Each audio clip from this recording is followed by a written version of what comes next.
It is the best show in town. It is the best LGBTQI issue. So darling, why haven't you subscribed? Monday to Thursday, bringing you breaking news Wahala. On Friday, sex, education. And Saturday, burning questions. You know, all those questions you've been thinking of asking. Saturday is the day for you, darling. Ask your questions about religion, your questions about what you want to know about us, your question about anything. You can access anything on Saturdays doing burning questions. And you know one thing, you could to be the lucky winner to win our giveaways on Saturdays. And on Sundays, to crown it all, we have the market woman and shade girl. So darling, why do you want to miss out on all these interesting things? Help this channel by clicking the subscribe button.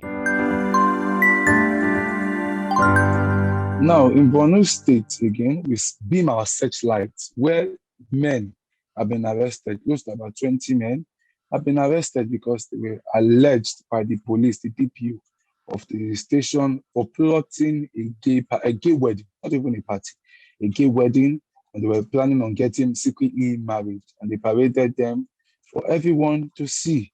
And this has been making tongues wrangling, and people have been having a conversation, asking that truly, is this happening in the north? A state that is said to be ravaged by Boko Haram, and still people still have time for LGBTQI issues.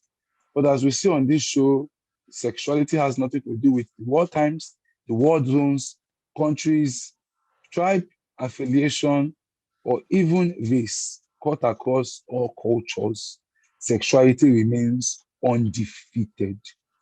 I'm your host, Marvelous Achafukelechi, and I'm always joined by Chimezi and we are here.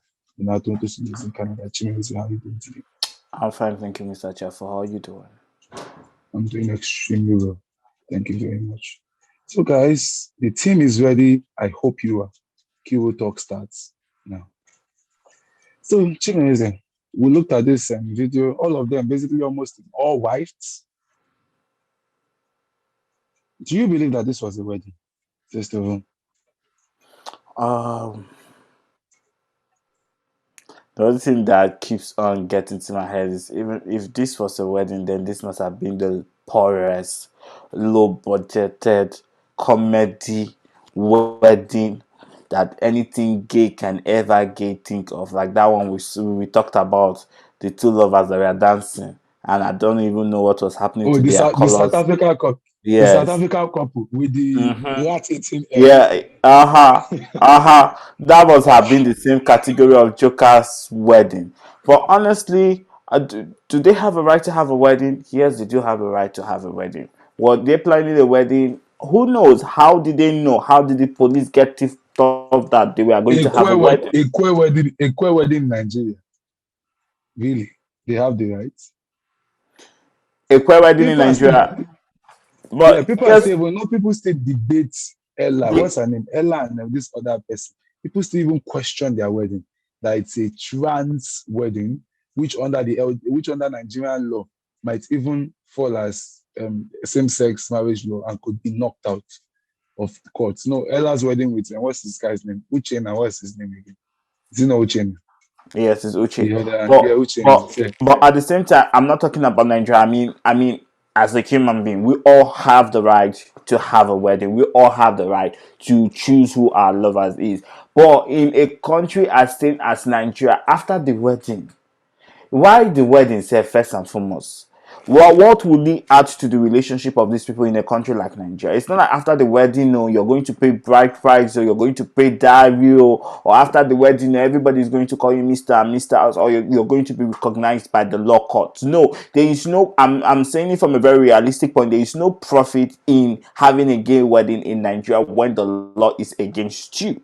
It's only profitable when the law is in favor of you. Your name can be changed, you can have a Mr. and Mr. title, and then the privileges of couples, for example, starting a family, owning a business, or having a joint account together, those privileges can be acquitted to you. Then okay, this is the reason why we're having a wedding. But I feel as Nigerian queer couples for now, I think the only thing we should ever think of doing is to stay in that our underground relationship, build our relationship the way we want our relationship to, plan on how to go to similar countries where LGBTQ, marriages and relationship are legalized and get married there. If you were to be transiting into America or transiting to England and get wedded in England, your wedding will be recognized, and you have a reason for you to get that marriage certificate in England. Nigeria will never issue a marriage certificate. So what is the reason? I feel this is just social media cloud chasing. As we can look at it again, it is an Hausa wedding. We know that this is the politics the politicians want to use as a strategy to say, okay, they are doing a work, they are catching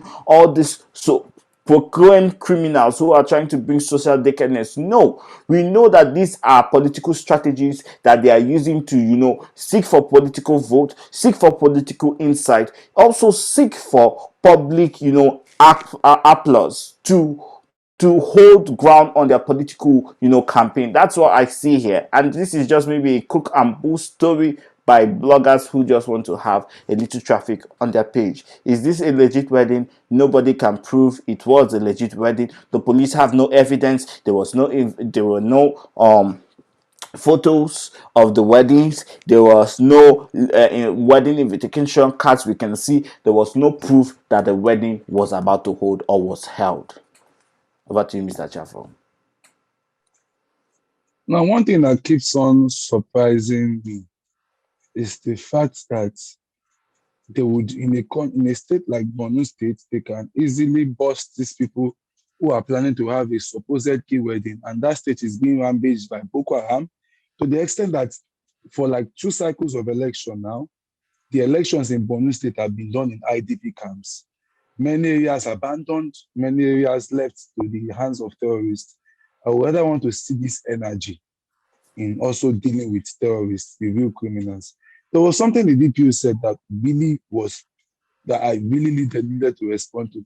He said homosexuality is a sin, and even try to justify killing people, that it is justified that you can kill them in both the laws, Abrahamic law and religious law, and brought up the Sodom and Gomorrah issue again, which is a lie from the pit of hell. Like we all know, I've said it on this show before. Sodom and Gomorrah was not destroyed because of same-sex marriage. They were destroyed because they were wicked, were evil. And that's why when Abraham tried to plead on their behalf, what God asked for was 50 righteous people, and he kept on breaking that. He did not say 50 straight people. It was righteous. Righteous was the word. And it was not the only city that was destroyed in the Bible. There was Zerubbabel, there was Babylon, Jericho, even Jerusalem was destroyed. And this was Adam. I'm trying to remember the names, but I know about 7 cities were destroyed. Even that Sodom and Gomorrah, there were 5 cities that were destroyed simultaneously. Even Egypt too was destroyed when God destroyed all the armies of the Israelites. No, that one is, you can't say the city was destroyed. You can say they were the Egyptians. It was citizens that were washed away, the ones who chased after the Israelites. So, but this one, I'm talking about cities that were actually destroyed, just like Sodom and Gomorrah's issue. And there are many of them that I can count. I can count like at least 5 to 7 of cities that were destroyed. So that is not a justificable cause. Tell us the reasons why those other cities were destroyed too, like the rest of them. So that's But not let just me and let you me must let me say, just answer you on that quote so you people don't misunderstand me. Egypt was destroyed when God sent the locusts to destroy the city. It was destroyed when God killed all the firstborn in the city. It was destroyed. The city doesn't just mean the building; it means the residents of a place. So, for example, if flood came to Toronto, will you say Toronto wasn't destroyed or Toronto didn't get flooded because the buildings didn't collapse? So, I feel it's just a different insight when we say cities. Just to that but point. that's true.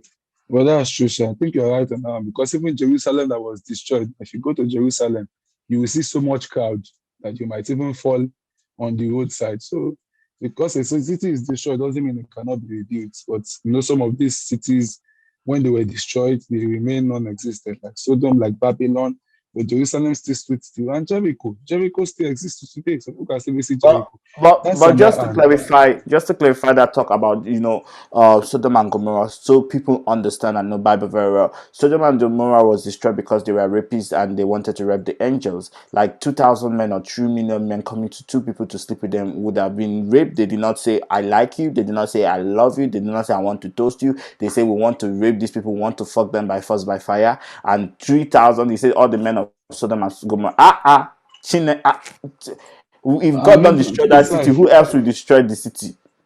Yeah, and besides, what God said is that the cries of the people who had been passing through the city, both men and women, that was what was in the Bible, that that people have been crying.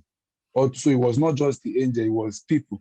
God said that there were too much cries coming from, I think that verse, I think it was verse Genesis 18, I can't remember the verse, before Abraham Yes, tried to plead Genesis for Lord. 18, yeah. Yeah, yeah, it was saying that the cries were so much coming from the city of Sodom. So meaning that it was not one person, meaning it was not the own church, meaning it was not LGBT community But members. So the it's the just some funny people. thing the Well, funny thing is how homophobics or homophobes just try to use scripture to justify their wickedness. You're saying you as a DPO, you know that killing is a crime, murder is a crime, but on a certain site you don't see it as a crime anymore because it is homosexuals.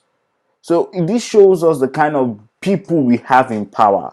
Not just because they hate sin, but as a human being, how can you justify killing any other human being? Even to the point of, where we have, state killings or, legislative killings. We as human beings are even reconsidering to removing those, death penalty. And you as a people that's supposed to have more sense. You get my point? This shows you the kind of people yeah, in yeah, I power. get your point. And that's why I said that I found that really, really profound and needed to be addressed. The other thing, so it was even using it to justify killing in both Islam and Muslim, but sorry, Islam and Christianity. But the other thing I found really profound is the fact that he said that cut across the world, homosexuality is rejected and frowned on. And I was just like, is this man in the 17th century or is he in the 10th century? Frowned upon on where? Many countries have moved towards that. It is legal. They have their rights fully intact. You mess up with them, you get thrown behind bars. So they have full rights in many countries. Even in Africa, yeah. Africans have been signing laws to protect them. Even the second country in the world to legalize it was actually an African country, South Africa, in the year 2002 or 2003, thereabouts. Very, very early in the history. You know how long that was. Probably most of us were still third last then. Me and you were still third last. But South Africa had put it to their law, signed it to their law that these people have their rights. Before many other countries like the US and the Canada and the rest of them had the balls to sign theirs. But So I think Canada already had, gay laws. Canada is the no, oldest country. the first country was all Holland, Netherlands. Second country was South Africa. I know my history very well. That one on that issue, it's unbeatable. First country was We 1999 are going to was revisit this. We are going to revisit yeah, you this can check issue, it out. No, you can check it out. You can check it out. When you check it out, then we can but I cross check know it. But Canada has Poland, had like good LGBTQ, yeah, history for a long you time. have good LGBTQ laws. Doesn't mean it's legalized. I'm talking about legalization of so passing Oh, it like they have like rights legally. America had LGBTQ rights after the Stonewall riots. Like basically, the Stonewall riots was in 1960 something, 90 something thereabout. Stonewall riots has been a long time ago, and after then, the LGBTQI rights. Yes, there was no law to legalize it, but people knew that you could not get arrested or basically tortured or killed for being a member of the LGBT community. You could not. Okay, you had the right to free will. So you could be like you could not get married. Okay, I think the right word is it was not legal, so you could not get married and you could not benefit some you could not get some benefits as being members of the community. But also you could not get stigmatized, you could not get arrested, you could not get dehumanized. If you were battered or assaulted, you could walk up to the police and they could take the case of cases like Jeffrey Dahmer's case. With that time, the LGBTQI laws were not legal. Same-sex marriage was not legal then. So I think what put the stamp on it was the same-sex marriage. So when they made it illegal, it means that you could have rights. So I think that's just the thing. So I just feel like what he just said was actually very comedic, saying that the entire world is being frowned upon. It's not frowned upon the entire world. If people can just, I'm sure people like him has not traveled. If they've traveled, and what makes me so angry is that some of our politicians, or most of our politicians, that have traveled far and wide into the world and have seen these things and seen 21st century development, seen how the 21st century world look like, will still come to Nigeria and still want to implement the 19th century, 18th century, sometimes even the Stone Age century laws Stone 8th century, what's the word, recommendations, and it's just really, really sad. And Very, very just affecting. to just to Yeah, you can go jump ahead. into Yeah, final just to word. jump Yeah, into final words, just to jump into our yeah, politician. These politicians do have children who are here abroad, and I've said this so many times. See, if I'm with you or I'm your friend, and I know your father is a politician, and you are not saying anything, you're not doing anything to help LGBTQ members in Nigeria, and you are freely walking in the street of Toronto or America, you know, living your dreamful life. I feel you too have a debt to pay. As a political child, we are not politician children, but we have tried to, you know, put our own quotas into this community. There are so many things as a political person's child, or whatever the name is, as a senator's child, as an ambassador's child. There are so many things we expect you to do in this community, and we don't see it being done. Maybe, for example, or is it Bola or whatever his name is, who Bolu, who came out, I think it's Bolu or something, who came out and his father was like, oh, my child has been a Christian. I expected with that fame, with that stand from someone who, you know, his father is in politics, he could have done more. The thing is that we should do more for our community when it comes in. Not, I'm not saying they should legalize it, but we should do more as politicians' children. Help people who are back home. Most of you watch our YouTube channels, you know, you see these things, you see this keto setting. You may not go into Nigeria as starting a queer organization, but you can start a humanitarian organization. You can start an organization that can help queer people, you know, start a new life, fight against discrimination, even though it's not going to be queer discrimination, but just discrimination and corruption. We all have a role. The whole thing I've just talking, we all have a role to play. Let us play our role, and make sure you like, comment. I want to know what you people think about this situation. Will you get married as a queer person? Are you living in a country where you can get married? Why haven't you gotten married? Do you think gay weddings should be accepted? Excuse me. Do you think gay weddings should be accepted? Do you think people should get married in church? I just want to know what your idea on gay marriage is. On this topic, I think it's a very sensitive topic. And make sure you tell your father, tell your mother, tell your uncles, tell everybody to subscribe to Q Real Talk, because we are the best in Africa.